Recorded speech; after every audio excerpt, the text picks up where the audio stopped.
Hey there guys, welcome back to the channel. If you are a Spark snob, rejoice. Yes, I've got another Spark for you. In fact, every car that I've got coming up, I think the next 25 or so that I've got in the queue are all Sparks except two. One is it's a Tarmac Works AMG. Really cool. One of the Tarmac Works 143 scale. And the other is TSM. Remember I told you I don't open up these things until I review them. So these two are still packaged as they came. But all the rest are Tarmac Works. So here's what today's is. Today we're looking at an Audi R8 LMS Audi Sport Team WRT, second in the FIA GT World Cup in Macau in 2017. Now this is a 143 Spark scale model. It is a resin model. As you can see, it's this really crazy gold chrome finish with red accents. Comes in this Macau themed box. I really like these boxes. Macau Grand Prix, you can see in the background on it. It is open-ended on both sides. You can see front and rear, and as you can see, it's still unsealed. The back of it has the track itself, which is really, really cool, with all of the curves named for you. So if you're not familiar with them, and this being a street circuit, you will after this. And of course, the bottom of it has Spark licensing and all that other information that you expect on every Spark model that you get.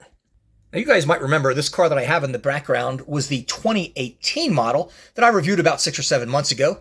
This is the 2017 model, same team, same driver, Robin Frijns. And I'm really glad that there are still lots of cool models out there. I like the Audi R8. I think it is priceless. As you remember, this car was introduced in 1999. That's right. Think back all the way back to 1999 for the 24 Hours of Le Mans. And since then, it's gone various refinements, I mean many of them, to what you have today. It was manufactured, designed by Audi AG, and is based on the Lamborghini Gallardo and the Huracan. Ain't that cool? It's also unique with a mid-mounted, naturally aspirated V10 engine, and yes, we're going to take a look at that in just a moment. That produces about 585 horsepower. And as I'm sure you probably know, Audi discontinued the model last year, as they are queuing up for their, I believe it is their 25 or 2026 entry into Formula One. But nevertheless, there are still about 1,000 customer race cars out there, GT3, GT4, and TCR platforms across the world. And as you can see, they are still racing. I'm sure you probably saw them in Macau just a couple weeks ago. And I know they're also competing in Europe. Because they're not currently produced models, IMSA does not have any of them competing, and neither does the WEC, but I believe SRO still has a couple. Anyhow, so let's get to this model. This, as you can see, is in really cool gold chrome. I mean, it was so different. When I saw this on eBay, I said, I gotta have it. So I bid, and probably paid too much for it, but I got it. Anyhow, you're never disappointed when it's a Spark. It's just amazingly well detailed, very, very cool. I mean, it just exudes quality. The finish on it is absolutely flawless. And I say that about most Spark models because, yes, I am a Spark snob. That being said, really, really cool. Very, very neat. I particularly love the little touches, like you have the toe strap there and the little arrow that points to it. Nothing's more frustrating than a car that has an arrow that points to a toe strap or a tow hook that doesn't exist. The headlights are they are plastic and are not painted. You wouldn't expect that in a 143 scale, particularly a Spark model. Wheel detail, usually exquisite Pirelli P0 tires. You can see the brake rotors and the brake calipers on there.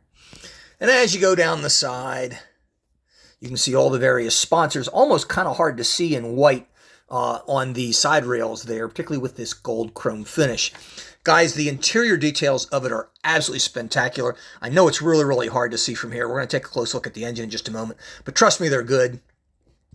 Kind of unique with just one tiny little aerial that you see right there. And I don't know if you guys remember this race. This car placed second. It wasn't even in the running, but if you remember, I think it was on lap one. I think about 10 or 12 cars piled up, almost half of the entire field. One car was literally on top of others, and took them about an hour or an hour and a half to clear the debris and get the race started again after they red flagged it. But anyhow, as it turned out, Robin ended up finishing second in this particular car. This is a good look at the back of it. Remember I said, Spark snob, this is another limited edition model. There are only 300 of these made. This was number 77 of those. So there are about 299 other owners of this car out there. Welcome to the club if you're one of them. If you're not, you can see this car, pick it up. There's still lots of cool ones there. The back of it, I think, looks fantastic. There again is the toe strap on the back. You've got the air jack input. That's that little silver thing right next to the taillights you see there.